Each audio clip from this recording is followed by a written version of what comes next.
leaf on the wind. Watch how I soar.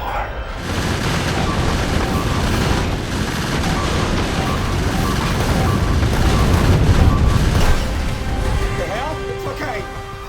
I'm a leaf on the wind. Behold, for the space age is finally upon us. Whereas base Factorio restricts you to the planet Nauvis, the new expansion adds 4 new planets named Intermediate, Proficient, Advanced, and Expert. Get it? Because it's called Nauvis? Yeah, never mind. Anyway, all we have to do now is plug in the blessed map seed, and it's time to blast off. In T-minus several hours. You'd be forgiven for assuming I don't even have Space Age installed, because you still start on Nauvis and not a lot changes until about halfway through it, but I'll do my best to keep us focused on the fresh stuff. We still start with a spaceship crash, which I will immediately delete. I know some people like leaving their ship in place as a sort of art piece, but to me that sounds suspiciously like the factory not growing. Next is the usual, burner miners feeding into hand-fueled furnaces until you can knock out a few researches. But the first research knocks itself out seemingly without us having to do anything, and it's here that we catch our first glimpse of the new research system, where certain technologies are unlocked simply by playing the game. In this case, we unlock steam power just by smelting 50 iron plates. We also unlock electronics by smelting 10 copper plates, which is a nice bit of game design, an implicit hint about the relative proportions you need at this stage. I'm skipping over most of the early game relay racing because I don't care, and you probably don't either. But let me just say it's a nice change of pace from the other video I have in the works to be able to chop down trees and pick up fish without a second thought. By the way, fish spoil now. Our pollution cloud is getting close to some nearby nests, so I craft some early red ammo and go hunting. This does disqualify me from a new achievement for killing 0 nests before researching artillery, but whatever, I'll save that for another run. After a lot more skipping, we have the resources we need to start setting up a proper starter base. I yank this furnace stack blueprint out of my 1.1 blueprint collection. No idea if the ratios are still correct, but one way to find out. Well, 2 ways, but this way doesn't require me to do something silly like reading any documentation. Hey, the new ghost colors look nice and legible against the terrain. This first stack will be a combined iron and copper stack, just to get our mall off the ground a bit faster. And that mall will also come from my 1.1 blueprints. Again, these recipes could be completely wrong in 2.0, but for now I'd rather just fix whichever ones break instead of making a whole new build. This design includes a red and green science capability, so it can get us almost all the research and supplies we need to make it to mid-game. Furnace stack number 2 will be pure iron, and number 3 will be steel. There are easier ways of making steel-specific furnace stacks, but I just like that this one manages direct insertion between furnaces. The medium power pole is our first noticeable recipe change. It takes copper wire instead of copper plate now, but that's easy enough to add as long as you don't mind the janky look. I also tack on this engine build to prepare for oil. Pipes can only extend uninterrupted by pumps for 250 segments now, so we can't just run one super long pipe from the oil field and call it a day anymore. Here's another old blueprint for oil processing. It's overly complicated because this was before flippable fluid inputs were a thing. But again, it should still work, and it means I don't need to spend more time redesigning anything. While placing our pump jacks, I notice the clouds actually change shape now. Neat. Yep, as expected, this pipe is too long for the new fluid system. I'm not a huge fan of how it notifies you though. Maybe I'm just missing it, but there doesn't seem to be an obvious indicator of where a pump should go. Hopefully that's good enough. After clearing this nest near the oil field, I decide it would be a good idea to finally put down a radar, and I discover the minimap now shows you the radar's active coverage range in blue before you place it. The buildable overlay telling you exactly which tiles conflict with existing entities is great too. I do love these little quality of life tweaks. I wonder for a moment where my sulfuric acid is going to get iron from before I realize it's perfectly positioned to steal it from the engine build. Hooray spaghetti! Here you can see me trying and failing to flip this green circuit blueprint because I didn't know that the default key bindings for horizontal and vertical flipping have changed from F and G to H and V. It does make more sense, but there goes that bit of muscle memory. At this point, I realize the primary problem with this mall design: lack of expandability. The next thing we need are red circuits, but there's just not a great place to put them. After plenty of deliberation, I decide the least bad option is to place it above the existing base and connect everything with the world's worst main bus. A bit more horrible routing later, and it's time to make blue science. I just remembered that black science exists, and it would probably be a good time to make that too. That means stone bricks, and that in turn means another furnace stack to lay down and another belt to route in. Since black and blue sciences occupy opposite lanes of neighboring belts, I can use a splitter filtered to a deconstruction planner to block all output on one side and effectively combine the two sciences on the other side. Time to reposition the labs and admire our god-awful handiwork. Unlike last video, I'm gunning for robots and personal equipment ASAP, so batteries and blue circuits are next. The top 2/3 of this robot rush build is designed to be copy-pasted for however much flying robot frame throughput you darn well please. It's also designed to let a separate yellow science build leech off those frames. And here's what it looks like when you copy-paste only part of it. Personal equipment generally requires electric engines, so I want to make some extras that I can swipe. Yay, exoskeletons! I also got some night vision, especially for you, the viewer. Now we use our first robots to copy-paste the robot frame production to make more robot frames to make more robots. My old rocket fuel blueprint uses Tier 3 assemblers, which I don't have yet and don't want to make. So instead I build it from scratch with the help of this lovely new crafting speed tooltip preview that tells us exact input and output rates. It's almost like rate calculator is built into the game now. Pipe visualizer is basically built into the game now too, colors and all. In theory, we won't be here much longer, so I'm using the downtime while stockpiling rocket silo ingredients to make a tank and some shells and kill some nests inside our expanding pollution cloud. I honestly don't know why I bothered with the shells, because at this stage of evolution it's so much easier to just run over them. While finally crafting the silo, I take a look at the other new space-related stuff that we unlocked. It all seems pretty steel-hungry, so I go to pilfer some, but it turns out there's just not much to pilfer. I divert most of the iron ore output to the steel stack, but the root problem here is that the starting iron patch is simply running out. Well, let's see if we can make it to space before that happens. I only have Tier 1 productivity modules for the silo, but they'll have to do. Old habits die hard, alright? It appears that this rocket is only using one of each ingredient per rocket part, and each rocket part makes 2% of a rocket. Even without the productivity bonus, that's only 50 of each ingredient per rocket. For any viewer who doesn't know, the previous incarnation required 20 times that amount, and that's not even counting the extra circuits that went into the now-defunct rocket control units, so these are insanely cheap now. But I'm guessing that's an indication that we'll also be sending many, many more rockets than before. Okay, so we have a rocket and something new strapped to the top. Now what can we do with it? Well, this space platform starter pack sounds promising, but we need over 1,200 steel to make it. That wouldn't be so bad if our iron patch was in decent shape, but it's not, and the others aren't looking all that hot either. That in turn wouldn't be so bad if there was a decent place to merge newly captured resources into the existing base, but there's not. This is all packed too tightly together. It feels awful having to delay this close to the finish line, well, starting line, but my hand has been forced. I need to rebuild this base. The rebuilding process will require its own influx of steel for locomotives, rails, power poles, and especially for the electric furnaces we should probably take the opportunity to transition to. So obviously we should start that transition by turning the nearest iron patch into a dedicated steel source. The patch is close enough and the furnace stack is long enough that there's no real reason to run a train for this one. We'll use the first steel we get from it to make more furnaces to make even more steel. Next is iron. I do some scouting and discover 3 patches on a totally unpopulated peninsula. Last is that copper patch, and if I were to forget to record building it until after it was done, it might look something like this. Alright, time to pull the trigger. Good night, base. Good night, bots. Good night, circuit and battery plots. Good night, bus. Good night, junctions. Good night, plastic and sulfur constructions. Good night, power. Good night, mall. Good night, oil and turrets and wall. Good night, pollution. Good night, biter mob. And good night to my mom whispering, "Get a real job." Alright, wakey wakey, we have a base to rebuild. And since you've already seen me set up a starter base this video, let's rush through the repeats.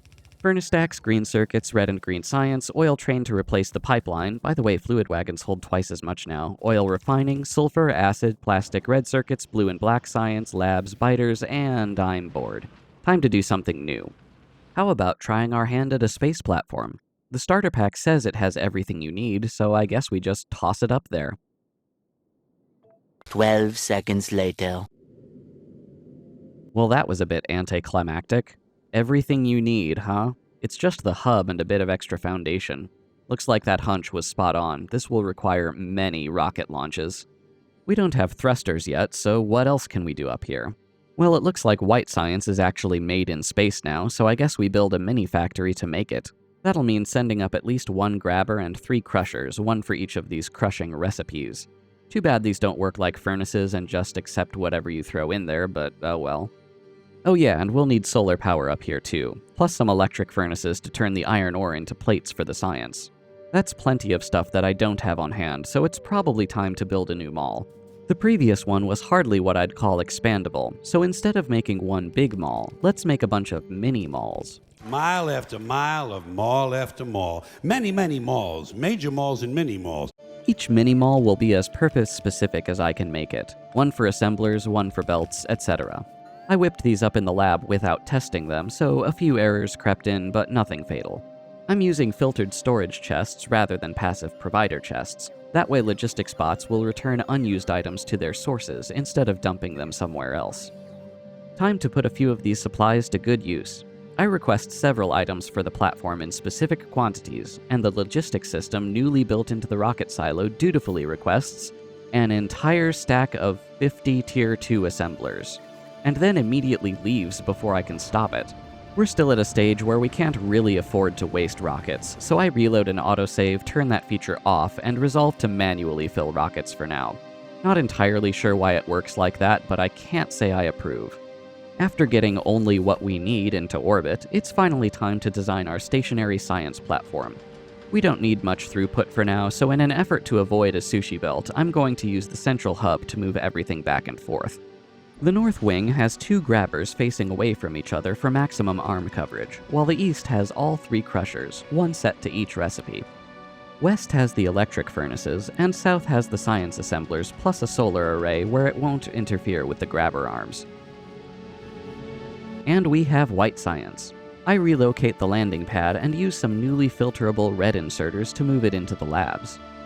Alright, impending problem. We're getting way more metallic and carbonic asteroids than oxides, so we need a way to not choke on them. I add a couple inserters, filtered and circuit controlled, to toss any excess.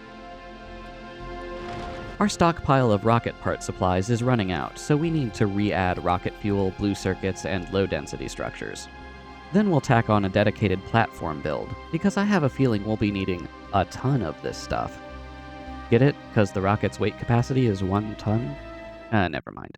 For the first time in my Factorio career, I'm adding electric engines to the bus, because now there are things besides robot frames and personal equipment that need them. Mostly space platform stuff so far, but we'll build a mini-mall for that. I also added an ice-yeeting inserter to the space science platform while you weren't looking.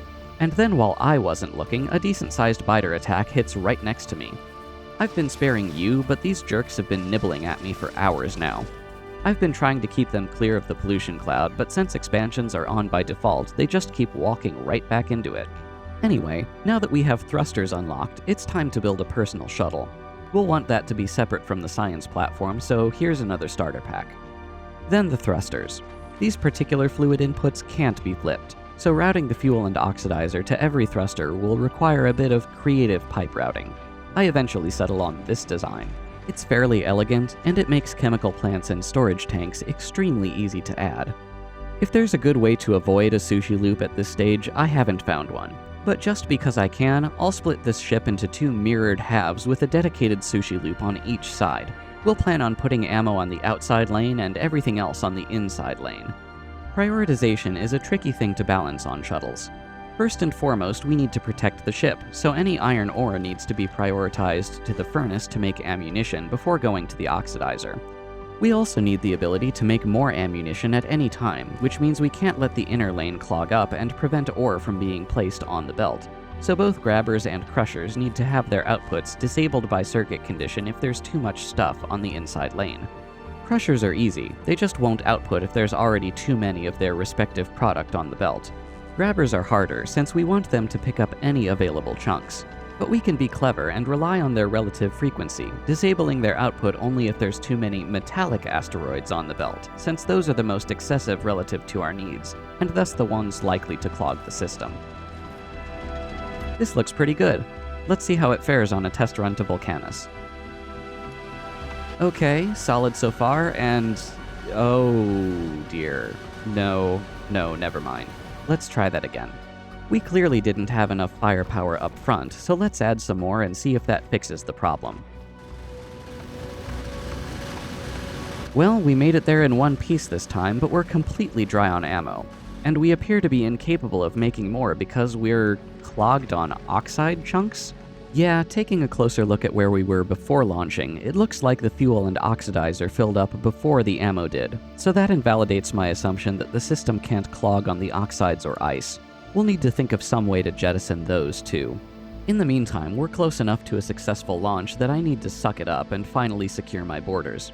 I mess with the idea of a defense train, but as long as we build outside our pollution cloud, we should only have to deal with expansion parties, so a few laser turrets should be enough. Might as well build a bit of solar too in case the coal runs dry, and some bots to help keep things maintained.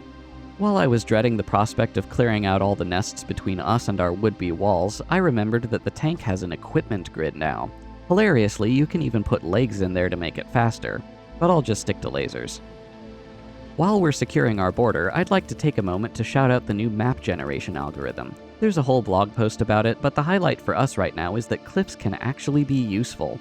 I don't have to secure this entire long stretch of border because most of it is already demarcated. Now that I don't have to worry about biters nibbling me, let's put the finishing touches on the passenger shuttle.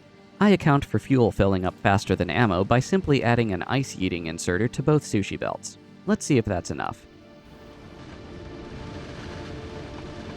Again, made it there in one piece, but we're using plenty of ammo just sitting here. We're barely making more than we're using, which theoretically should be sufficient, but any random spike in asteroids at the wrong time could still cripple us. And if we try to go back to Nauvis like this, we just barely make it. The furnaces are making new iron for the ammo as quick as they can, but it's just not fast enough. So I decided to speed them up with some Tier 2 modules. And since 4 modules are nowhere near enough to fill a rocket, let's take the opportunity to start sending up some personal supplies that we can use on Vulcanus. While we're waiting for rockets to build, let's lay down some of that solar we've been accumulating. Get it? Because there's accumulators? Never mind. I wondered if you could ride up along with a load of cargo, but apparently the engineer alone takes up the entire 1-ton weight capacity. I guess I'm playing as Yo Mama. Alright, time to leave. One larger asteroid does get through, but it appears as though having repair packs on board means repairs happen automatically. Thankfully, the speedier furnaces seem to be doing their job. This should finally be stable. Let's drop some cargo and ourselves and see what's down here. What's the weather like? The usual. Boiling lead, oceans of lava. So what, shorts?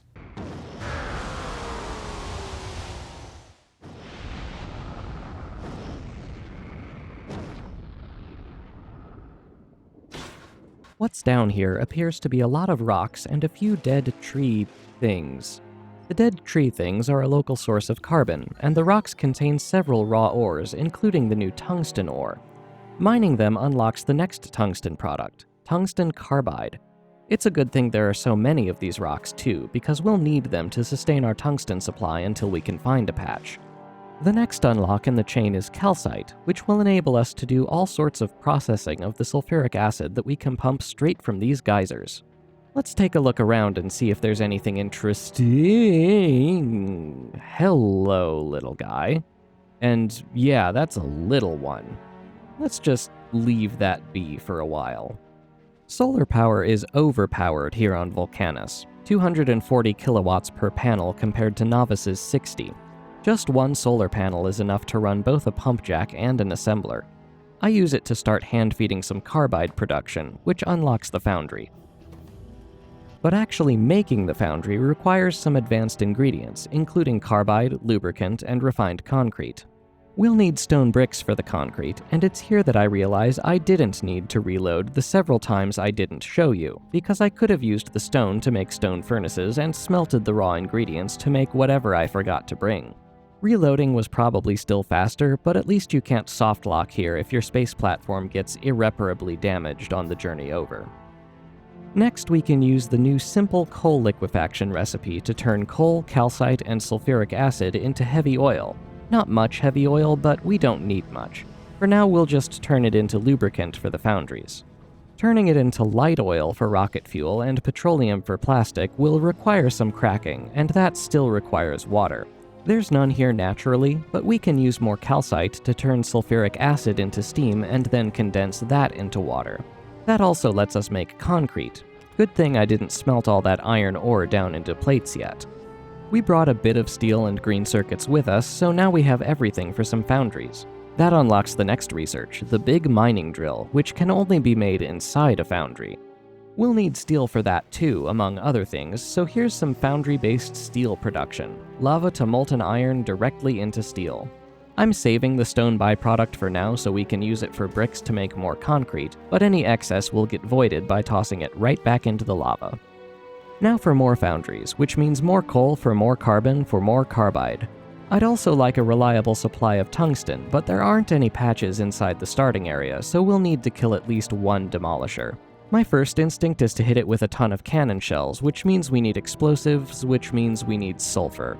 Weirdly, there's no way to get sulfur directly from sulfuric acid. Instead, you have to use liquefaction to convert it to heavy oil, crack it into petroleum, and then extract sulfur. While that's busy crafting, I decide to take a tour of the neighboring demolisher territories and pick out a target with a good tungsten supply. The first patch we find is nice, big, and smack in the middle of a lava lake. Screw you too, I guess. The next best option is pathetically small, but it might just have to do. After exploring further and checking the map, it looks like that pathetically small patch is actually fairly rich. Unfortunately, it's also right on the border of 2 demolisher territories. There's also an actually pathetic but still accessible patch squarely in the southernmost of those territories, so let's start there. We'll also need a few big mining drills to actually mine the tungsten. Regular miners just won't cut it. Get it? 'Cause it's too hard? Never mind. Once this crappy hand-fed build makes us some electric engines, we'll craft a big mining drill, followed by a bit of the tungsten plate that unlocked, followed by a bit of the new orange science that unlocked. Now that we know how to craft everything here, let's finally try our hand at killing a demolisher. The small ones have 30,000 health, which wouldn't be so bad if not for the whopping 2,400 regen per second. You know what? Why don't we let Cal Rieger explain how to deal with them? Standard protocol with Arbiter-class units is to sabotage the shields and whittle it down, you know? Kill it with bug bites. But the repair protocol blows that plan to hell. We try to wear it down, it just huddles up and fixes itself. So whatever we do has to scrap that bastard fast. So, how fast can a tank scrap it?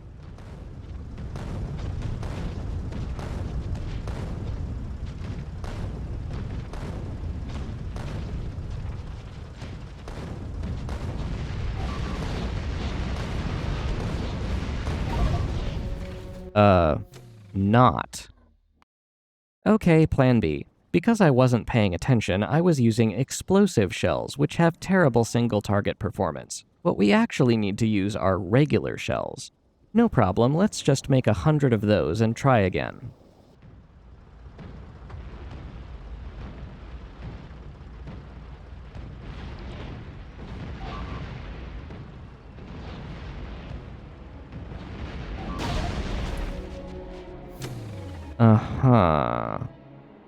Okay, plan C. Dozens upon dozens of gun turrets with red ammo. Green would be better, but I'm not shipping in 1,000 U-238 just for this.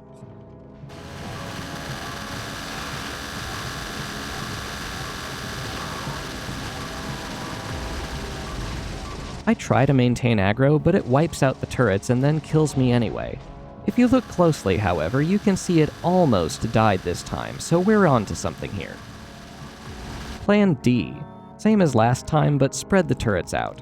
Hopefully that should keep it from being able to take down every turret in one sweep.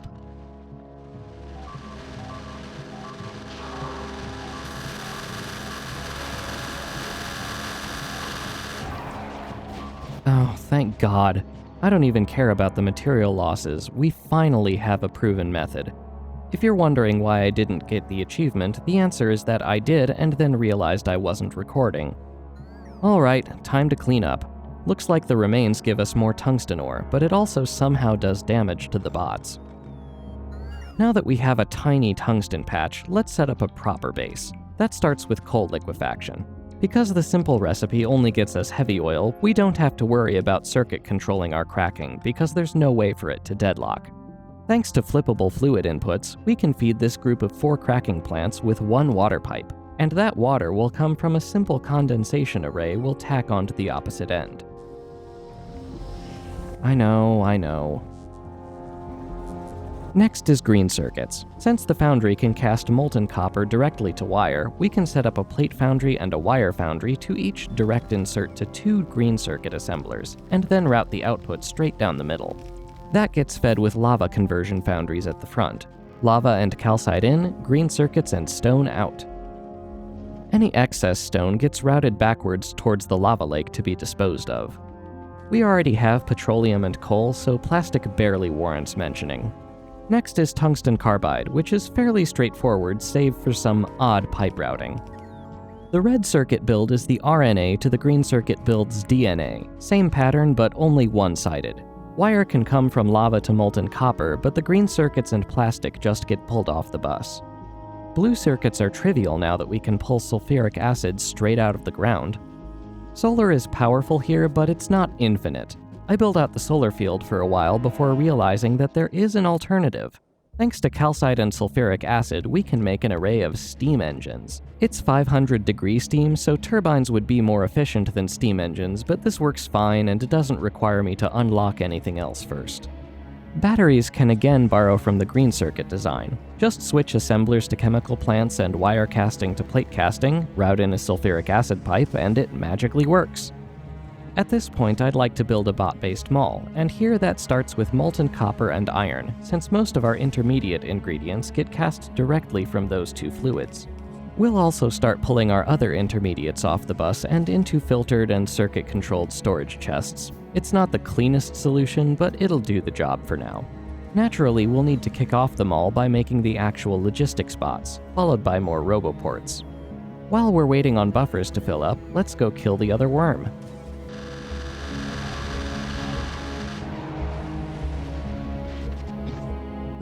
This tungsten patch is finally ours. This one demolisher controlled quite a bit of territory. There's even another huge tungsten patch in here. Now that we have the materials to spare, let's start using a foundry to make more foundries. That 50% productivity bonus is no joke. Everything it can craft is 3 for the price of 2. It's a bit unusual for furnaces to appear in a mall, but we only need a few stone bricks, and we need a sink for the excess iron and copper ores that we've been getting from rocks.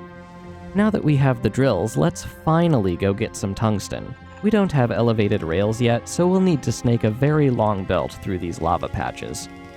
With our purple bounty secured, there's only a few things left to do here. First is tungsten plate. It doesn't need much molten iron, so I'll just leach that off the battery build next door. I consider pulling the plate onto the bus, but we really only need it for orange science, so let's just direct insert it. It does need quite a bit of molten copper, so rather than leach that off the battery build, we'll pipe it in from dedicated foundries.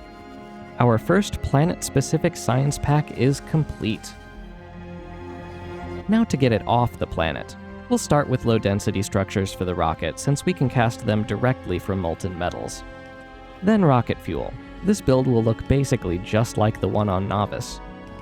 After bringing in our rocket ingredients via logistics bot, we'll shove a bunch of orange science in there and start sending it into orbit. It's obviously possible to do this automatically, and even to send it to Nauvis automatically, but I'm not so confident in the design of our personal shuttle right now to trust the safety of a few thousand science to an automated process. We've sent up 6,000 orange science, so let's send ourselves up and head home for now.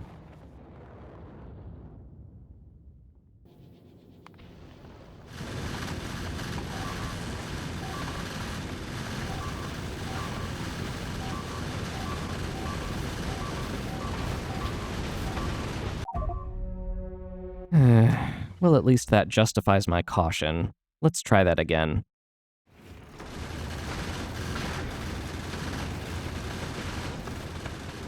Much better. I'm a bit tired of arriving at Nauvis without supplies, so let's play with the new logistic group feature. This lets you organize your logistic requests into sections that you can turn on or off en masse whenever you want. Then we'll make a new science belt out of the landing pad, and soon enough we're researching cliff explosives. Not that I'll actually be using them anytime soon. I didn't realize it at the time, but cliff explosives take calcite now, which functionally means I'd have to make them on Vulcanus and take them elsewhere. That nets us an achievement for researching a new planet's tech before unlocking purple or yellow science. I wasn't even really trying for this one, I just wanted to get off Nauvis ASAP. But I guess that's why the achievement is called Rush to Space. Guess that's our cue to make purple and yellow sciences. The yellow science blueprint I'm using included built-in electric engines, but we have those on the bus now, so we can chop that part off. The circuit demand from the new sciences means we're not making nearly enough red circuits now, so time to double it. We'll route the output from the new build backwards and into the purple science. And you know what? Let's double it again. You can never have too many of these things. We're not getting oil quickly enough either, so let's set up a second oil field. While handcrafting some Tier 2 productivity modules to slap into the labs, I get a new achievement for completely depleting a resource patch, which isn't exactly the accomplishment I was hoping to make right now. We are officially drained of stone. Considering that's a critical ingredient for purple science, we'll need to secure another patch before leaving again. Thankfully there's one by our southern border, but it's far enough away that we'll need to run a new train for it. I debate whether to route the new stone through the old steel furnace stack, but eventually I decide to build new electric furnaces right by the drop-off. Okay, we have new sciences and we've shored up our resources. Time to visit the next planet, Fulgora. The solar is worse there, so we'll double the solar panels on the personal shuttle before leaving. Made it there in one piece, but again, just barely. The solar being worse means the furnaces take longer to make ammo, but it looks like the asteroids are fewer and further between here to compensate. Gotta admire the balance tuning. Let's see what there is to see here, shall we?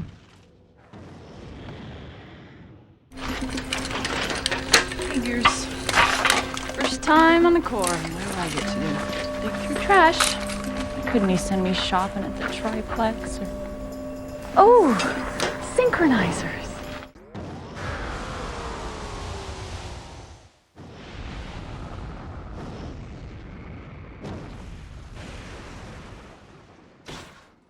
This planet appears to be a whole lot of nothing, just one ancient lightning collector, and that's about it. But then this is only one island in the middle of what appears to be a whole lot more nothing. Maybe that island to the south is more promising. Here there's a bunch of ruins, and plenty of intermediate ingredients from mining them, plus a new resource called scrap. Mining the vault ruin in the middle unlocks recycling. After completely clearing this island, we have plenty of stone, steel, sticks, gears, wire, and scrap.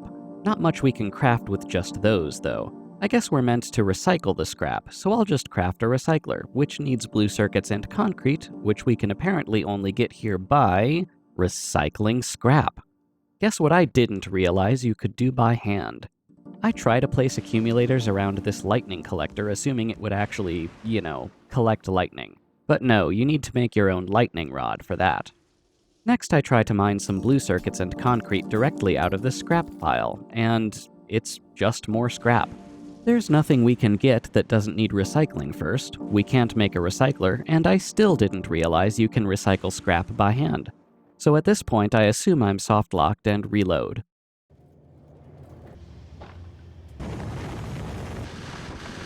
Let's try that again.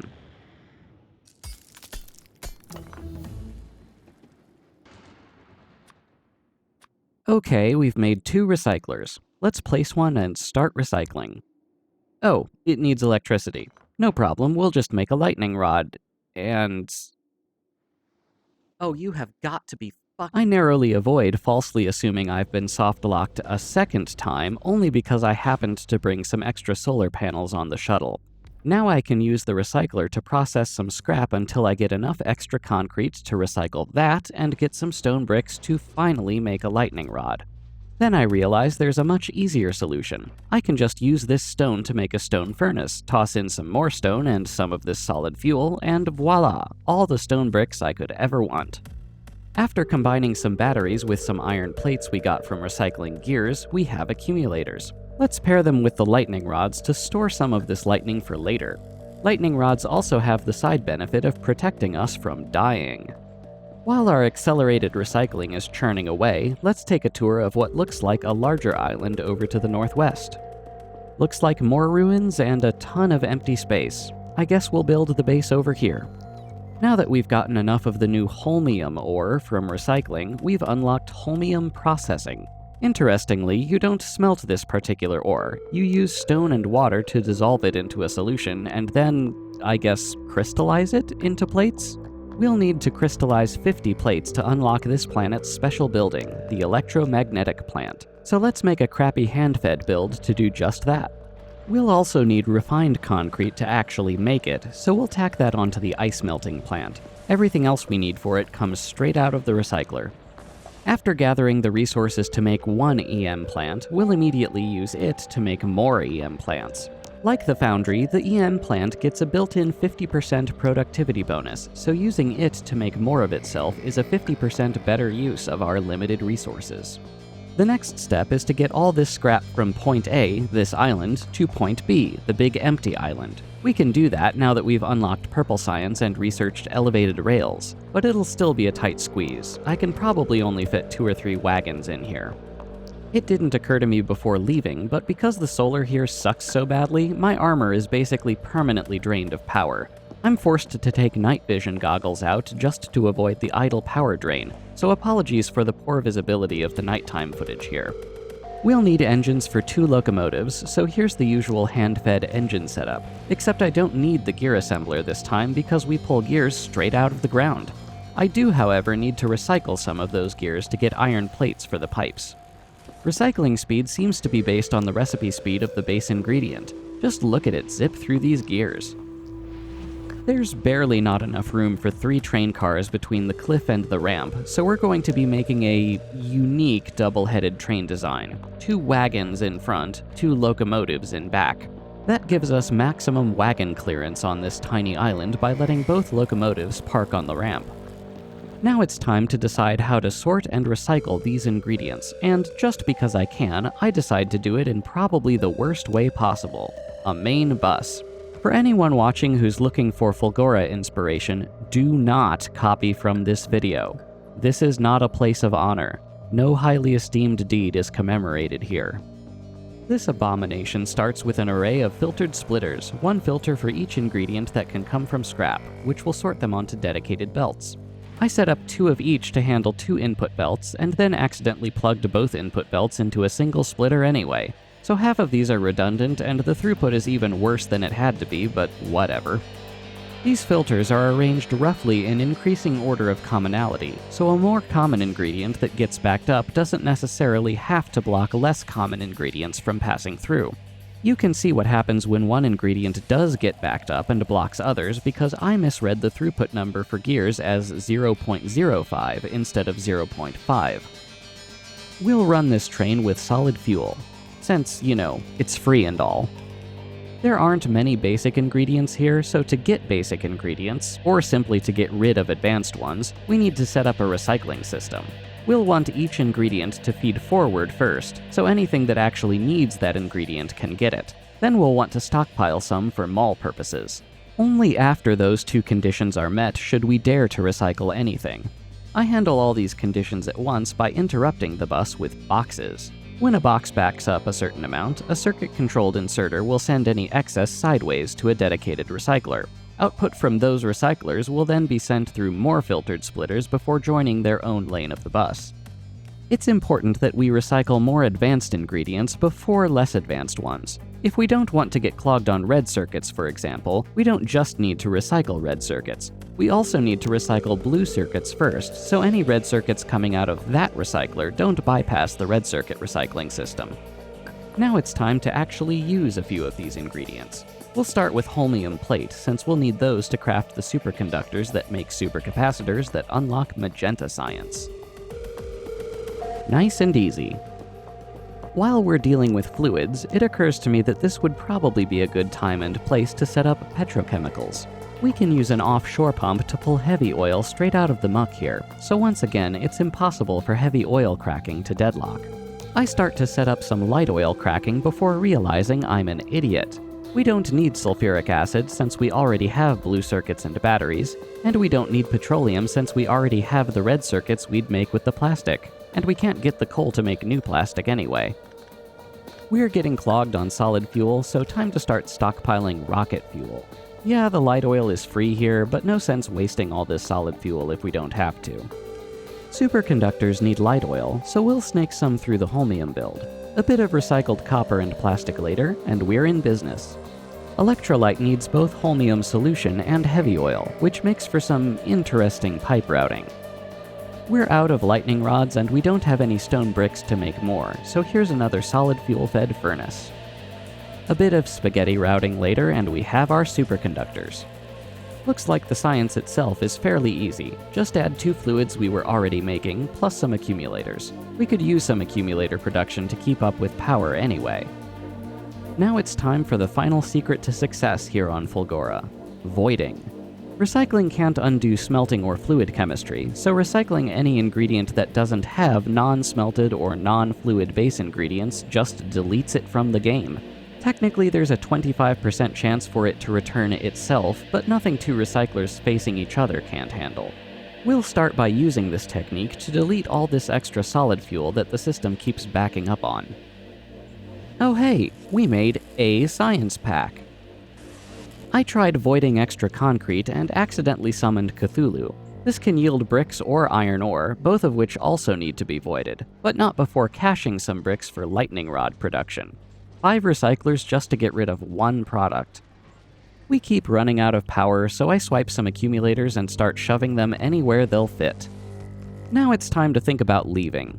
We'll need electric engines for the rocket silo and for logistic spots, so here's an engine build. You can see me once again forgetting that we can pull gears straight out of the ground here. This is a surprisingly hard design habit to break.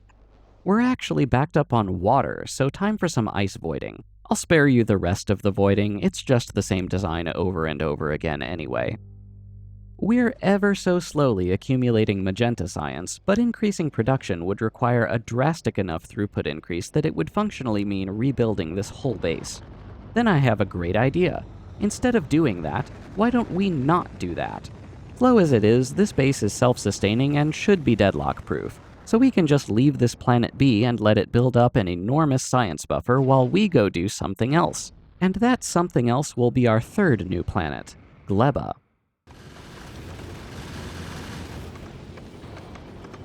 Alright then, what's down here? Tonight I shall be carrying on from where we got to last week, when I was showing you how to defend yourselves against anyone who attacks you armed with a piece of fresh fruit. Oh, you promised we wouldn't do fruit this week.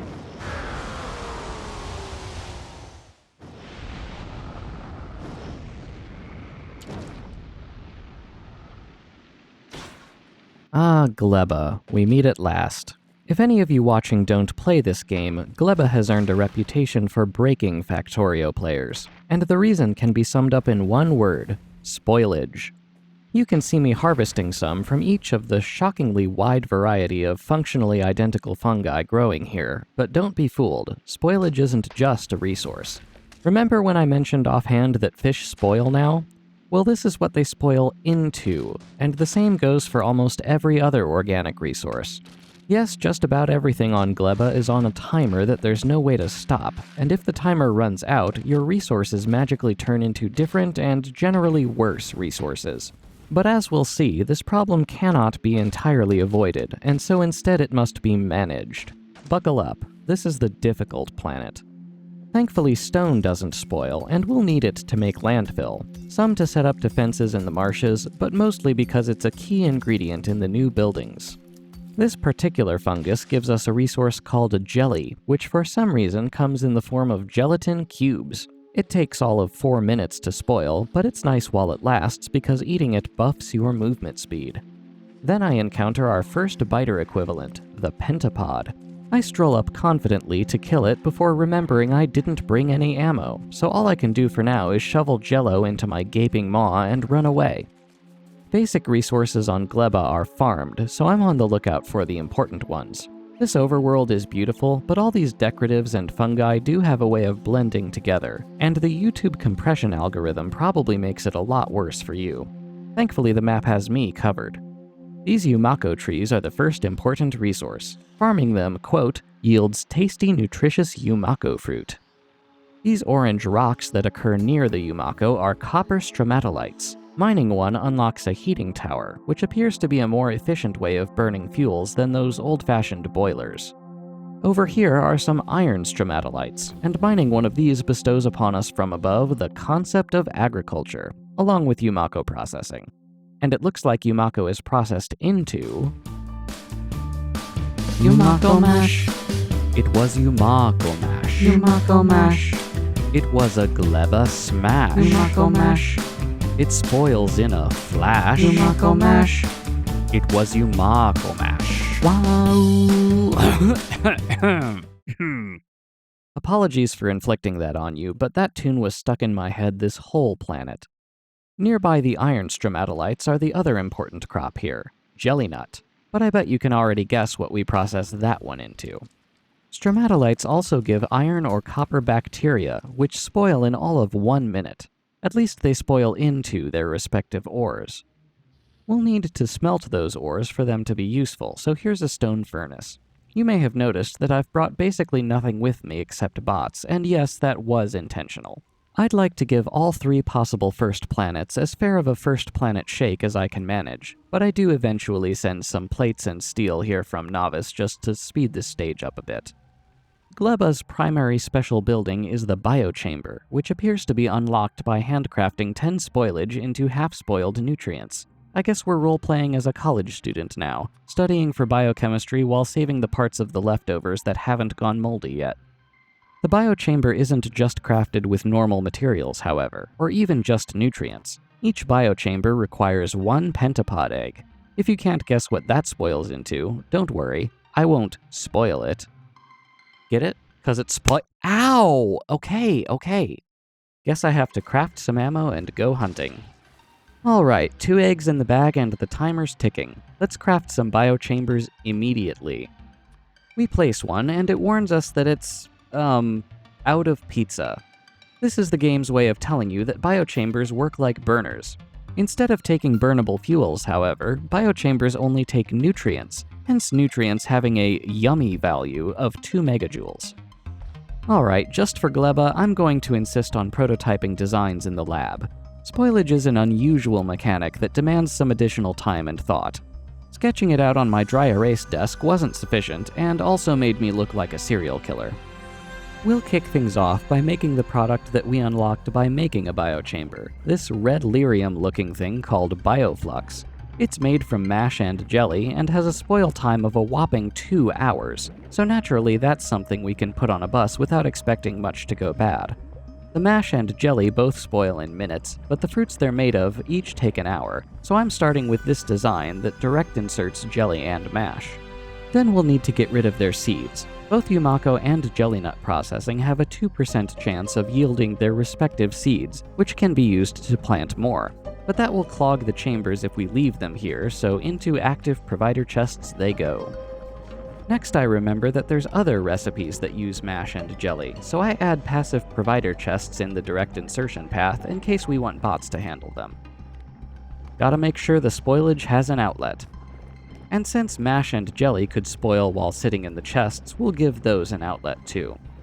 Add some circuitry to limit how much mash and jelly can stay in the chests, and we should be in business. Next we'll try out these bacteria cultivation recipes. They take in 1 bacteria and some bioflux and spit out 4 bacteria. It's much like the Covarex uranium enrichment process, where the goal is to create a self-sustaining loop by feeding some of the output ingredients back in as input.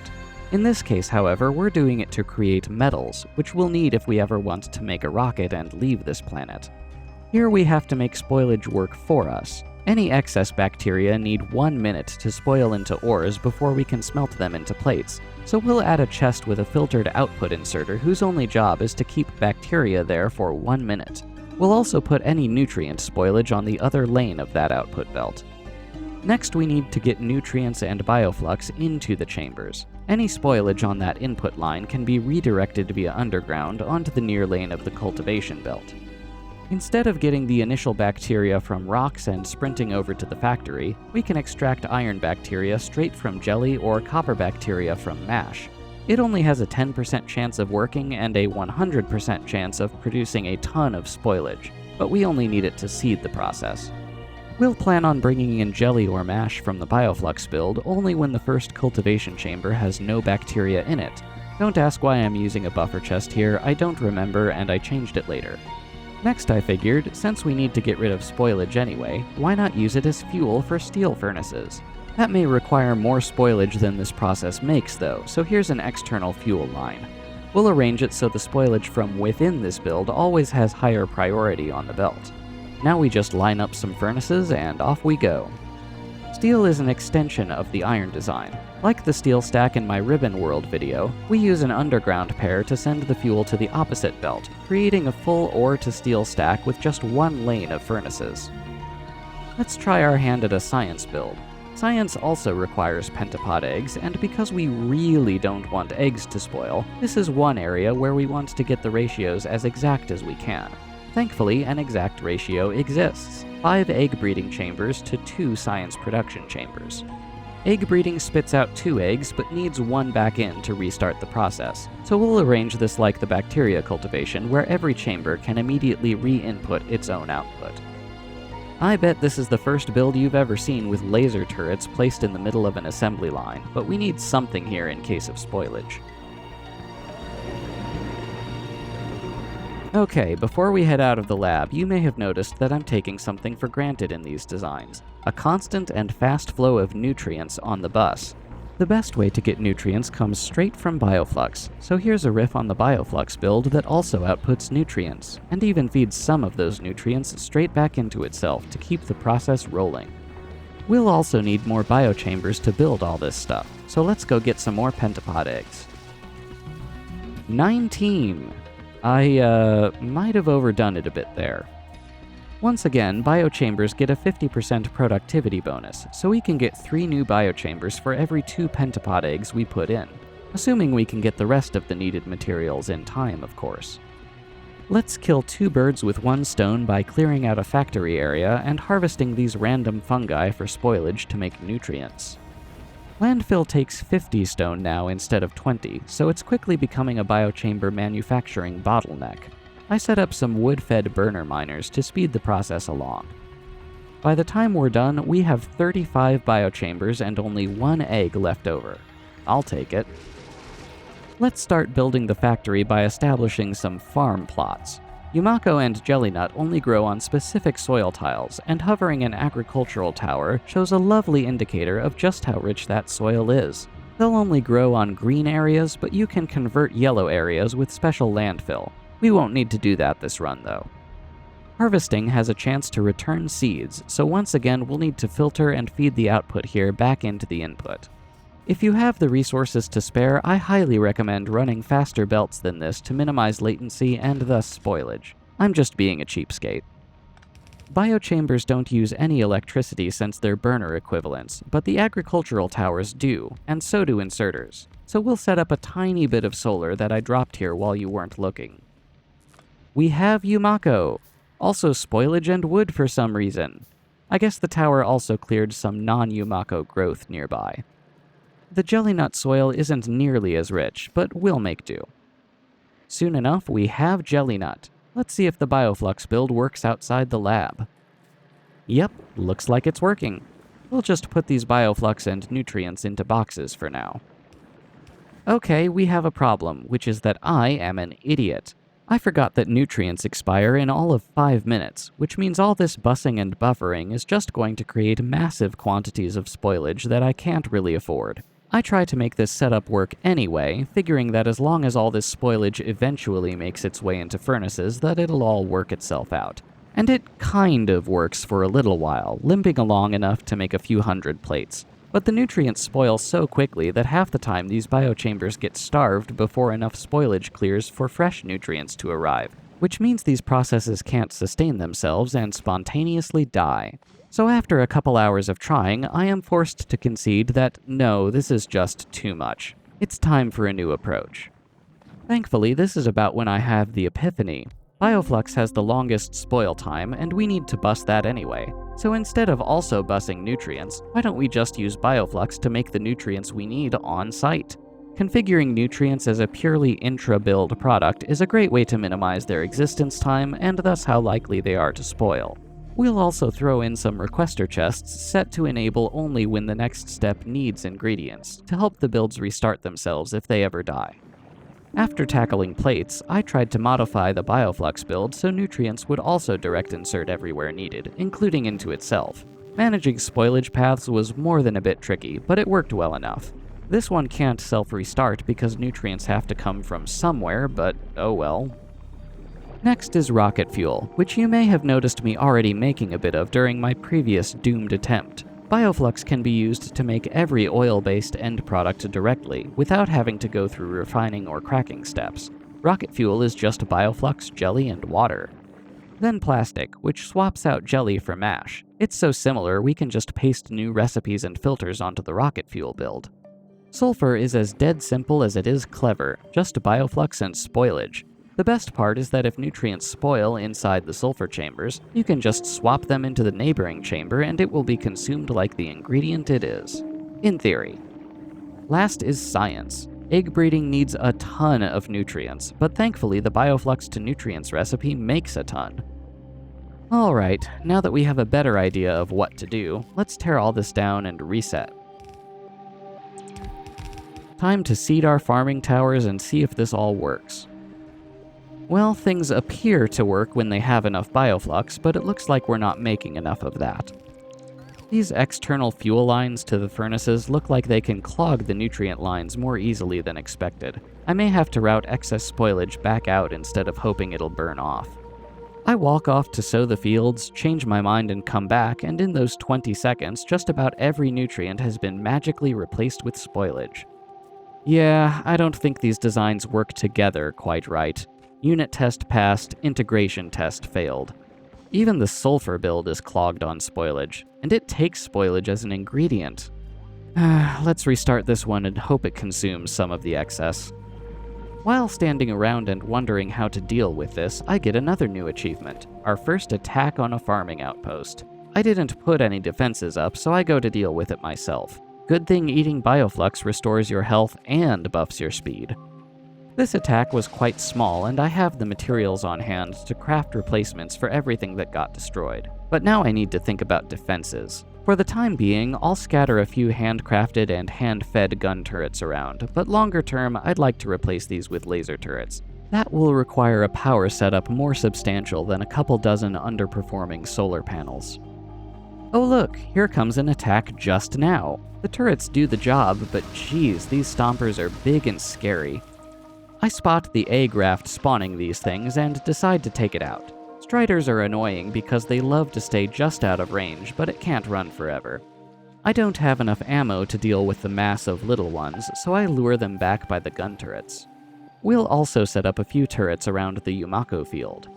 Here you can see me experimenting with using rocket fuel as a backup furnace fuel. It's not like we were burning spoilage quickly enough anyway, so don't ask me why I thought this was a good idea.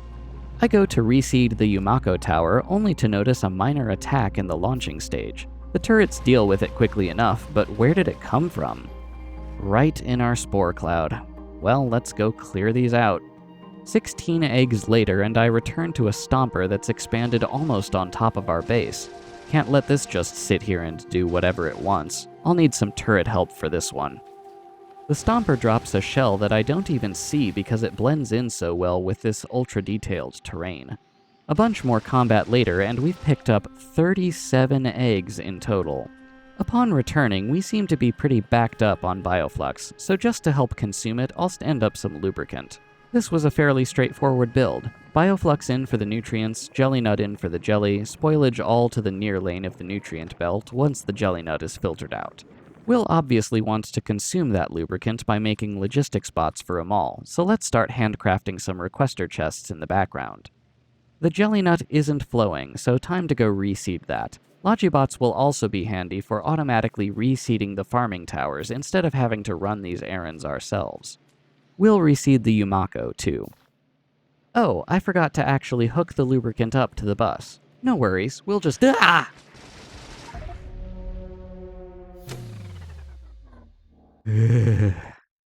Forgot I had those.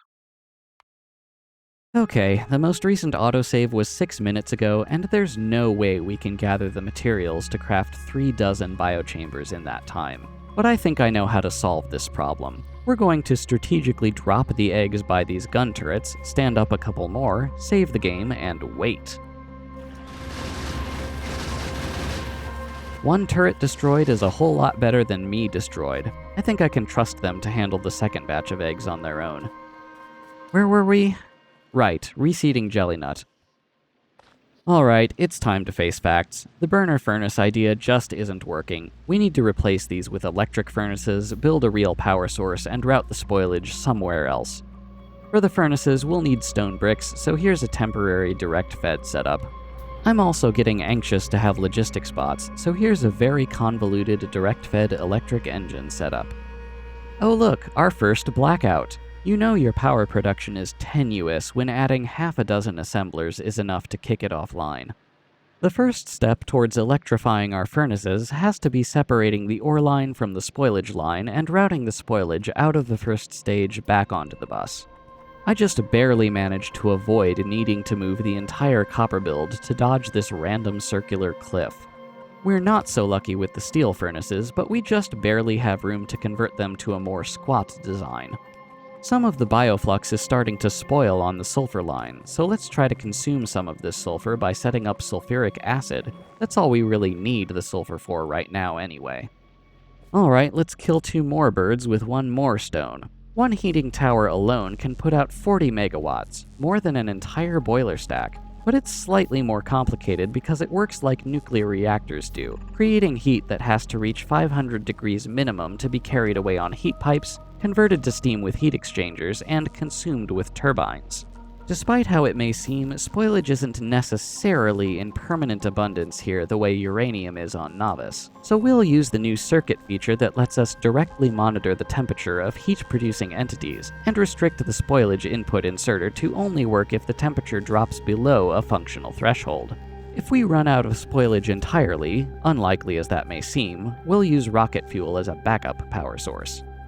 Alright, this is all looking greatly improved. In fact, I think things are stable enough here that we can start to set up some more traditional production, which as always, we'll start with green circuits. Then some red circuits right next door, some blue circuits next to that, and some low-density structures to round out the rocket ingredients. While those start buffering, let's turn our dream of remotely maintained farming outposts into more than just a dream. Let's also start setting up the local bot mall, beginning as always with bots themselves.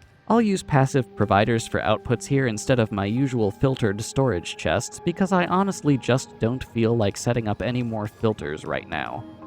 But this is Gleba, there's just no escaping filters. I wonder why the metals production isn't working, only to discover I failed to account for bacteria spoiling inside the seeding chamber. That means the spoilage output inserter has to be changed to a spoilage/ore inserter, or alternatively, an anything but bacteria inserter. I'm getting a bit sick of occasionally restarting the bioflux builds by hand with new nutrients, so I make a half-hearted attempt at a solution by adding a biochamber to the mall whose sole purpose is to constantly recycle spoilage into new nutrients, so there's always some available to the logistics network. Then, in theory, all I have to do to make the base self-sustaining is to add requester chests to the bioflux to nutrient chambers that are only enabled when the chambers contain 0 nutrients. In theory. In practice, I can get it to work for pretty much everything except the bioflux builds. Whatever, we'll come back to that. Over 200 blue circuits, you know what that means.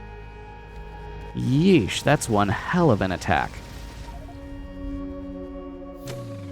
Fine, I'll add some more laser turrets. And that's going to be a hell of an attack. Better do the same up here. I get notified about the inevitable stompers, but they're dead before I get there. Thanks, turrets.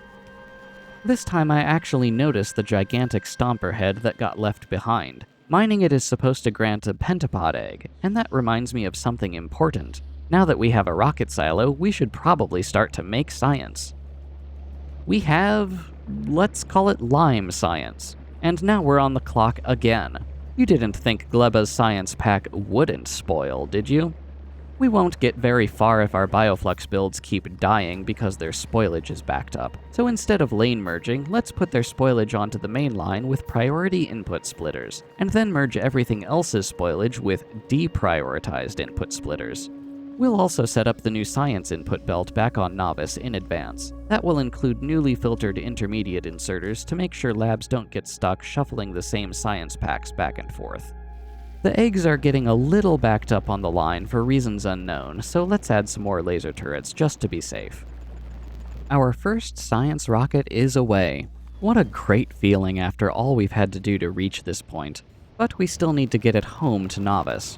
I decide to accompany it this time, partially in case Nauvis needs a personal touch, but mostly because I could frankly use a break from Gleba. Looks like we'll need to unlock carbon fiber and then rocket turrets before we can research the last planet, Aquilo, so let's follow the yellow brick road.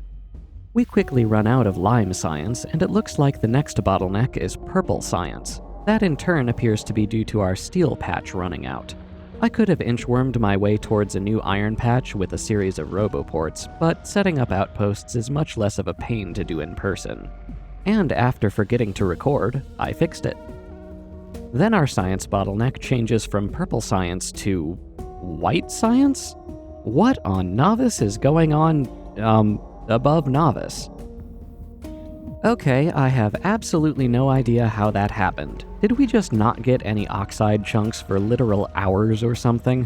Whatever, let's just unclog this by sending them down to the surface and hoping it doesn't happen again before we beat the game. 6.5 hours later. It happened again. Fine, I'll put some actual thought into it. Let's see. How about instead of throwing excess crushing products overboard, we just throw excess chunks overboard? Then we can limit crushing products via the crusher inserters. There, that should do it. Let's check in on our other bases and see if they need any help of their own. Vulcanus is dead due to a lack of coal. Thankfully, we can solve that remotely. Fulgora is slowly churning away with 5,300 science in waiting. I can't believe this mess is the base that's actually still working. Let's send the shuttle to pick those up. Okay, maybe I shouldn't have left Gleba just yet, because it looks like the laser turrets we set down around the jelly nut fields weren't enough to keep it from getting stomped on. I can fix this remotely, but it will require some creative repurposing.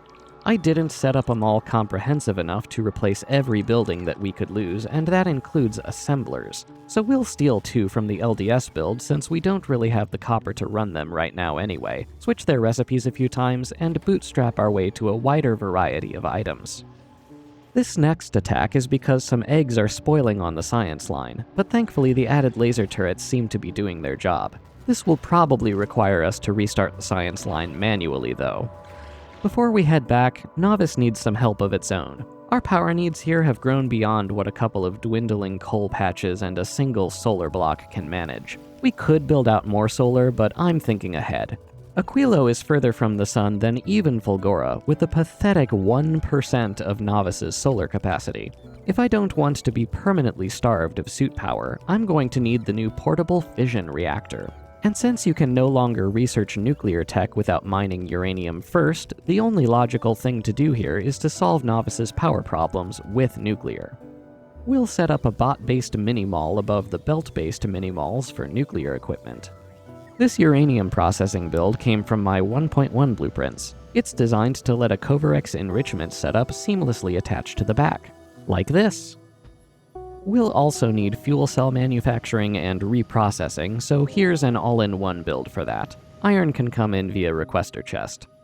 Since water now expands into steam at a 10-to-1 ratio, we only need 1 offshore pump to power up to a 2x4 reactor. But we're only building a 2x1 for now, expandable to a 2x2 if we need it. Now we just wait for the Kovarex to kick off. I modified this to only reinsert U-235 if there are fewer than 40 in the centrifuge, which cuts the startup time in half without needing any combinators. Have I mentioned how much I love the new read contents circuit feature yet? Ah, at last. Now that we have a cool 160 megawatts of power from nuclear alone, we don't need these steam engine stacks anymore. Alright, Nauvis is stable. Let's pay Gleba another visit. First order of business, actually making these bioflux builds self-restarting. This is about when I finally realized that the spoilage to nutrients recipe could be made in an assembler, so you don't need nutrients to automatically make more nutrients. By setting the spoilage requester chest to only enable when the nutrient passive provider chest contains no nutrients, we can ensure that the bots won't keep bringing new spoilage when the build is already up and running. Second, shore up these defenses with more laser turrets. It's nice that the bots can repair these and all, but I'd much rather we lower the risk of going down in the first place. Third, get another pentapod egg and restart science production. This flickering blackout is the result of the laser turrets firing. Guess we need to stand up another 40 megawatts from another heating tower. I wondered why so many laser turrets couldn't take down one Stomper before getting a sinking feeling and checking the wiki. Sure enough, Stompers have a whopping 80% laser resistance. For now, I'll just put down more, but this makes it abundantly clear that the devs intend Gleba's rocket turrets to be the correct way to deal with Stompers. Rocket turrets require carbon fiber because reasons. That takes carbon, which thankfully takes spoilage. The rockets themselves also require carbon to make coal for the explosives via the new coal synthesis recipe. I spent some time messing around with some all-in-one rocket production designs, but eventually figured that this is overkill, and that it would be easier to just make a carbon production line and handle everything else with bots. Turrets can now be set to prioritize and ignore specific targets. Rocket turrets on Gleba should be set to only target Stompers and Striders, so they don't waste rockets on the little ones. Well, time for a proof of concept. And they pop like balloons. That's more like it. After a bit more science shuffling, we've finally discovered Aquilo. Now we just have to get there. The path between here and Aquilo is longer, and the asteroids are bigger and nastier, requiring rockets to bust up. That means we need to make a new space platform, but given how long the personal shuttle takes to refuel and rearm between trips, I can't say I'm confident in my ability to actually build a worthy platform right now. So why don't we ease into it by finally designing a viable automatic shuttle that will transfer sciences between the inner planets? That way we don't have to babysit that process ourselves anymore. Long and thin platforms have maximum survivability since asteroids only hit from the front while traveling, but collecting chunks to sustain your resources demands a certain amount of width. I'm aiming to balance those two considerations with a wedge shape. We'll keep the mirrored halves idea, with each side having its own sushi belt that runs the length of the ship. Decreasing the turnaround time compared to the old shuttle will require faster ammo production, so we'll triple the number of furnaces. We'll also use the new, more advanced fuel recipes that quadruple fuel and oxidizer production. They both require calcite, which we can now get here in space from the new, more advanced crusher recipes. I retract my earlier complaint about how these don't work like furnaces. If all you're making is better fuel, you only need the advanced oxide recipe to get calcite. The other advanced recipes give other new resources. Carbon can now give sulfur, which we'll need for explosives for the rockets. Next ship. Metallic can now give copper, which we won't need until the final ship. We could make red ammo with it now, but it's not really worth the additional steel demand and design complexity. We'll use the hub as a cache for extra ammo by taking it off the belt and trying to put it right back on. Rather than grabbing every possible chunk and tossing any excess overboard, we'll be smart about it this time. You can set asteroid collectors to dynamically grab specific chunks by circuit controlling their filters. With the help of the revamped decider combinators, we can tell every grabber to only pick up chunks we don't have enough of on the belt. Thrusters can't be flipped, but thankfully the rest of the design can be. All we need to change is which chemical plant makes fuel and which one makes oxidizer. We'll fill out the space in the middle with some cargo bays and solar power. If we ever need more power, we can just extend this pattern out the back of the ship indefinitely. Technically, this does expose it to side-flying asteroids when parked at new planets, but we'll set up the schedule to not park indefinitely anywhere except Nauvis, and also set up the logistics to always carry some repair packs. The belt monitoring circuit conditions required some serious tweaking, but eventually I remembered the right idea. Only output a thing when you need it, only input a thing when you need the thing it turns into. When you're only running a single automatic shuttle, you'll want its last stop before Nauvis to be Gleba, so it gets lime science at its most fresh. But there's no direct path between Vulcanus and Fulgora, so you can't set up a single loop between all 4 planets that ends with a Gleba to Nauvis trip. So instead, we'll set up a figure 8 loop, Fulgora to Gleba to Nauvis, then Vulcanus to Gleba to Nauvis. It works! Let's get ourselves back to Nauvis and upgrade the personal shuttle into something capable of getting us to Aquilo. We'll keep the split wedge idea of the other shuttle, but this one will need 2 belts snaking along the perimeter. The outer one will be a pure ammo belt with one lane dedicated to yellow magazines and the other lane to rockets, while the inner belt will handle everything else. Using the hub as an ammo cache with 2 dedicated lanes of ammo to consider and a whole other belt to dodge requires a bit of belt wizardry, but my time building an 8-beacon megabase in 1.1 has more than prepared me for this. If you hadn't noticed, yes, we are sticking a nuclear reactor on here. Just like our armor, we can't depend on solar power out on Aquilo, but just one reactor making 40 megawatts should be enough for our purposes. Just like in real life, we can't get away with only nuclear, since we can't even insert a fuel cell into the reactor without some pre-existing power. And just like on Gleba, we have to set priorities and ignore unlisted targets on our turrets. Rockets are overkill for the smaller asteroids we've been dealing with so far, and bullets are useless against the bigger ones we're about to be dealing with, so no sense wasting either. Since nuclear fuel cells only have a rocket capacity of 10, we'll want to be smart about how we fuel it. First, we'll temperature restrict the fuel cell insertion.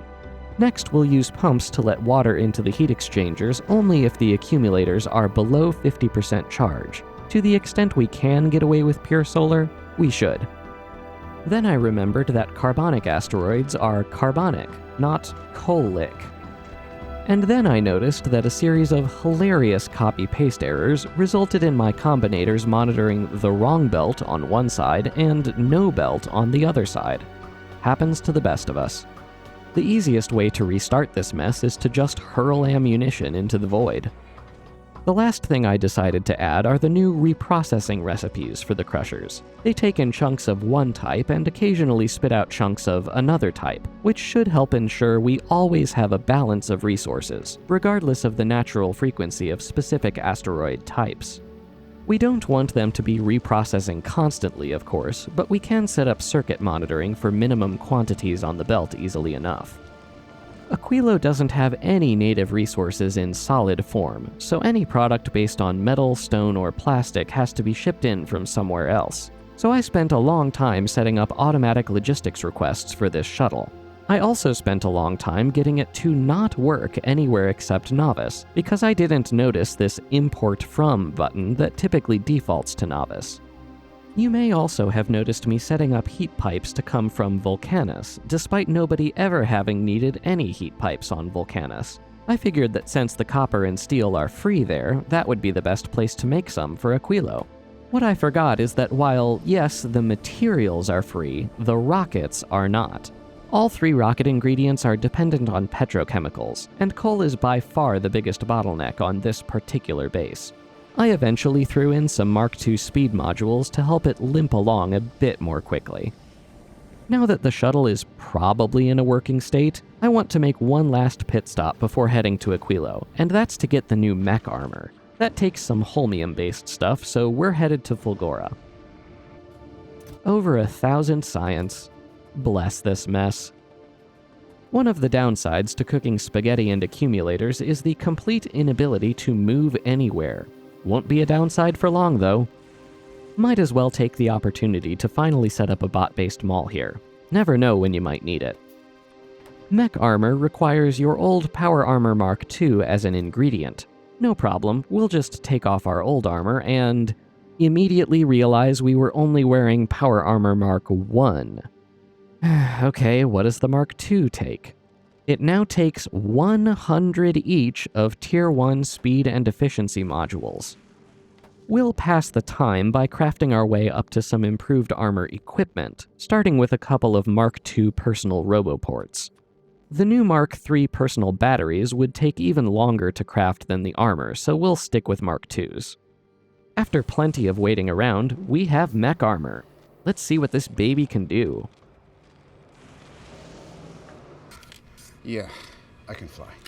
And just like that, pipes and other objects that you'd normally install the squeak-through mod to get around are no longer an obstacle. It also has a whopping 10 by 12 equipment grid. All our existing equipment doesn't even fill half of it. 3 guesses what I'll be using all these electric engines to make, and the first 2 don't count. This is more like it. One last quick trip back to Nauvis to fill out the equipment grid. Alright, let's head out. This expedition is brought to you by the letter A. It's a good thing we put in those reprocessing crushers because almost all the asteroids out here are oxides. Made it. No sweat. One last planet. Let's see what we've got. Here's proof of what'll happen to you if you stay here with your stuff. Arnold, no!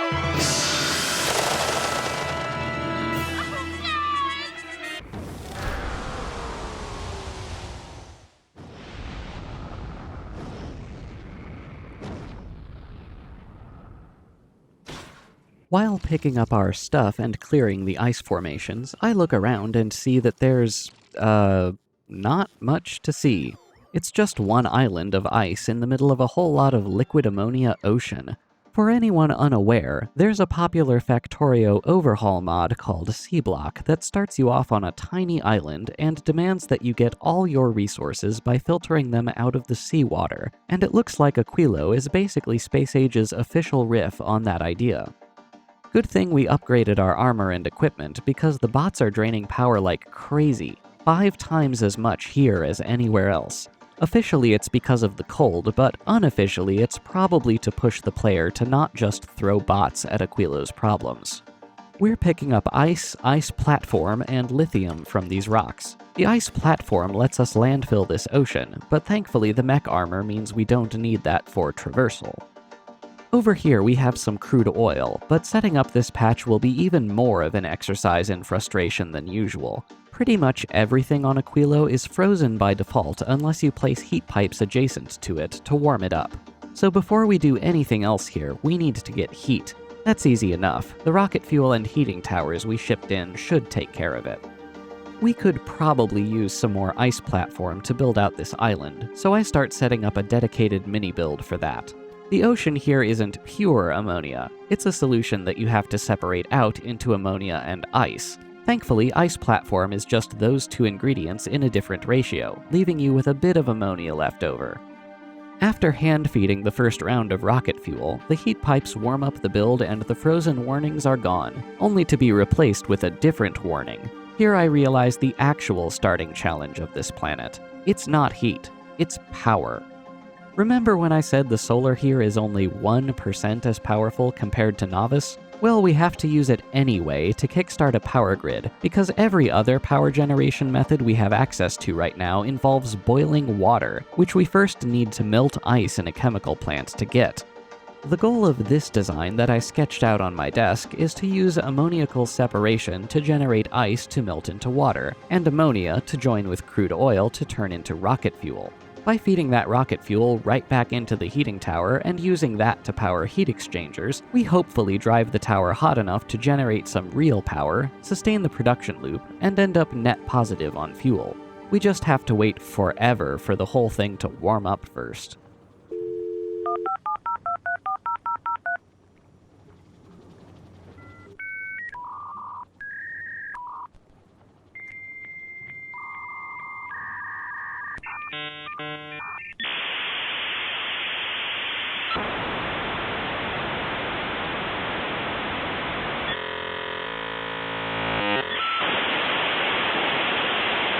25 real-time minutes later, and no, that is not a joke, we have liquid water and warm heat exchangers. The turbines immediately ramp up the power, so it's time to start voiding this extra ice. Now we can finally think about how to get lithium. I realize, to my horror, that despite being a fluid, lithium brine has a discrete amount per well instead of a yield percentage like oil. That means we won't be able to run this patch forever and will eventually need to find more. And more may be, hard to come by. I decide to take this opportunity to go scouting around, and I am so glad we got the mech armor before coming here. In theory, we could run a heat pipe clear across the island to mine this lithium, but it'll be easier to just set up a local heating tower and bring in rocket fuel via logistics bot. I'm not sure if that will drain the rocket fuel from our power build faster than it can self-replenish, however, so I'll set up an alarm to warn me if it starts to drop. Another alarm for the water tank wouldn't go amiss either. Extracting raw lithium from brine requires ammonia, so we'll need to void some more ice. It also requires holmium plate for some reason, so we'll just insert that from a chest.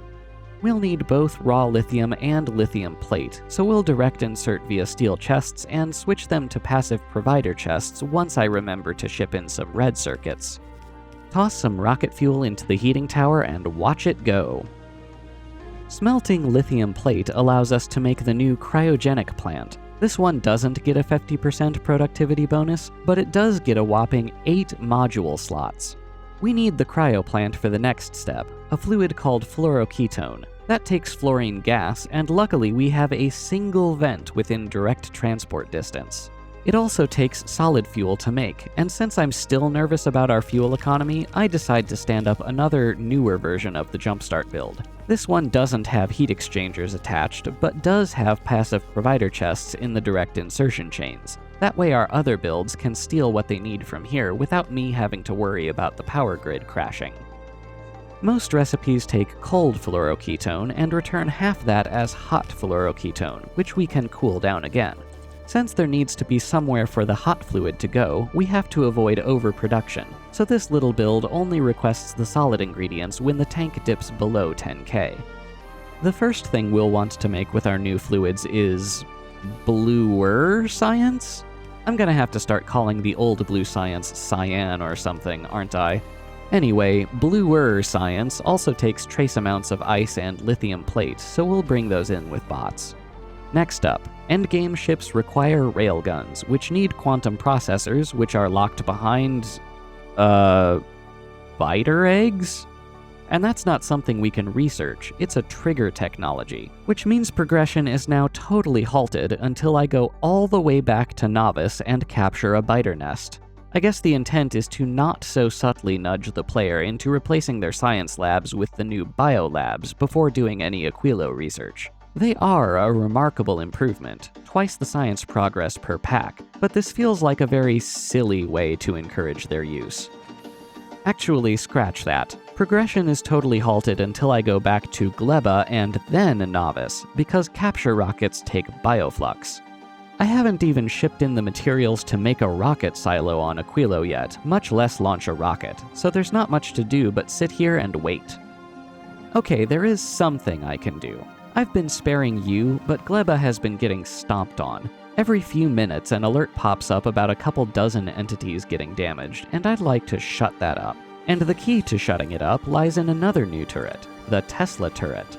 These are unlocked and crafted on Fulgora, but they're arguably critical to competent Gleba defense. They fire lightning that jumps between targets, but more important than their damage is their stun. Just one of these can nearly halt a stomper in its tracks, which should help the rocket turrets take them down before they can do much damage. After some productive downtime, we've shipped in everything we need for a silo and a rocket, so let's go progress the game, shall we? This one looks good enough. While we're here, biolabs take eggs as an ingredient, so let's force feed some bioflux and get ourselves yet another item that could hatch and kill us. Despite all its grades, it is still just a nest in a cage. Hey, that was a decent one, okay? They even sound gross. Now that we have no more use for its eggs, what should we do with that biter nest? Let's leave those moral quandaries aside for now and get back to business, shall we?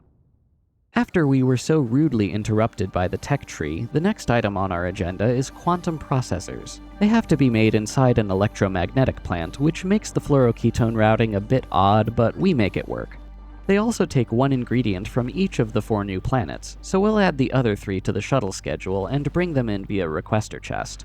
The primary thing we'll need those for are railgun turrets, which add extraplanetary item demands of their own, but they're absolutely necessary. These bad boys put out a flat 10,000 damage, which we'll need to break apart the next and final tier of asteroids between us and the game over screen.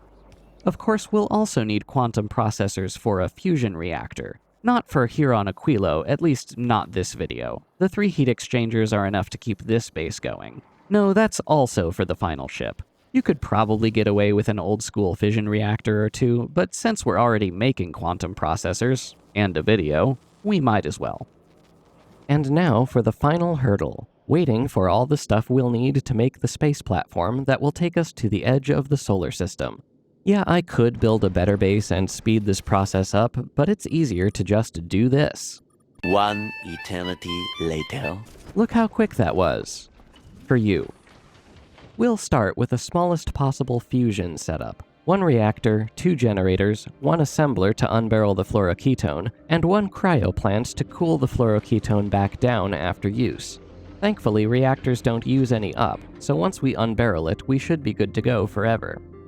I feel like I'm committed to the dual-sided wedge design, but this one will need some adjustments. I played with the idea of continuing to use the hub as an ammunition cache, but 3 ammunition types on 1 belt makes it a bit difficult. Then I had an idea. Who needs to use the hub as a cache when you can use the belt as a bigger cache? I've already researched belt stacking, so I can just use the new stack inserters to output ammo, and suddenly the belt can carry 4 times as much. Next, we'll process our metals with foundries for the speed and productivity bonuses. No idea how pouring molten metal works in space, but just go with it, alright? The only thing we need steel and copper for is railgun ammo, so why not direct insert from the relevant foundries into the railgun ammo assembler? In fact, we can do one better. Since copper only comes from the advanced metallic processing recipe, we can direct insert the copper from that crusher straight into the molten copper foundry. That unlocks this entire area by the belt for explosives processing. I bet we can fit some ammo assemblers here by the iron foundries too. That still doesn't leave us with a whole lot of room left over for fuel production if we don't want to make this whole ship 1 more perimeter segment longer, but I think I can make it work. After bringing the fuel and oxidizer lines down, we have just enough room for all of 3 thrusters. Then we'll start filling in the gaps with solar. The fusion reactor needs a bit of power to actually kickstart the fusion process. Just in case you thought I was too smart, this ship had tons of errors I needed to fix. Here's me realizing that I totally forgot a place for the molten copper foundry to get calcite. Here's me using stack inserters as output for every crusher, even though all but the basic recipes put out multiple products, and stack inserters don't swing until they're totally full of product, which means most of these internally deadlocked pretty much immediately. Here's me adding a spare tank to the fusion reactor because there's too much fluoroketone in the system. Here's me discovering that plasma ports on the fusion generators aren't pass-through ports, and I have to find a way to rearrange them. And here's me noticing that when I reversed the rotational direction of one of these belts that I missed a spot. Why are these railgun turrets taking so long to come in? Lack of carbon fiber. Why no carbon fiber?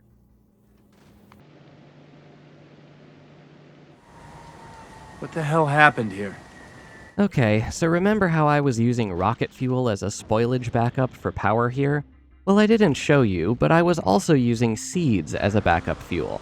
Between farming and processing, you do end up net positive on seeds, so if you don't find some way to dispose of them, they'll end up clogging your logistics system. What I failed to do when setting that up, however, was ensure that a minimum number of seeds always remained in the logistics system. So Gleba has been gradually eating its seed corn and starving itself of everything, including its power. There's still plenty of Yumako to harvest, so the culprit has to be Jellynut. We'll have to find some more in the wild to process for seeds. We'll also take down some laser turrets to ease the idle burden on the power network. It's not like we're being attacked right now anyway. After a lot of shuffling stuff around by hand, we're slowly building up some rocket fuel. It's working again. It's... Okay, we clearly didn't have enough rocket fuel. Making it by hand was annoying, so let's just ship some in from Fulgora. Much better. The railguns are installed and ready. Let's see how she fares. I'm not so confident in this design that I'm comfortable pushing the button and letting it make the entire journey itself, so instead I'll be keeping the paused thrust toggle at the bottom of the screen so I can ease off if things get too dicey. And here comes a reason to pause thrust just now, only 7,000 kilometers in out of 100,000. Turns out when you pause thrust for too long, it actually sends you backwards. That's probably to discourage doing what I'm doing, isn't it? A third of the way there and we lose our first railgun turret. Admittedly, I was slow on the pause button here, but that's cause for a restart and rethink. Why don't we try doubling the amount of ammo we allow on the belt? It looks empty enough to hold more. We can also try to increase ammo efficiency with damage upgrades. Alright, let's try this again, shall we? Yeah, those damage upgrades were a good idea. We're killing the Tier 3 asteroids with 3 rockets now instead of the 5 it took before. Still having to pause occasionally, but hey, over halfway there. About 3/4 of the way in, I decide to give our rocket turrets a break by setting the railguns to also kill the Tier 3 asteroids in addition to the Tier 4s. Should have done that from the start. Probably could have gotten away without rocket turrets entirely.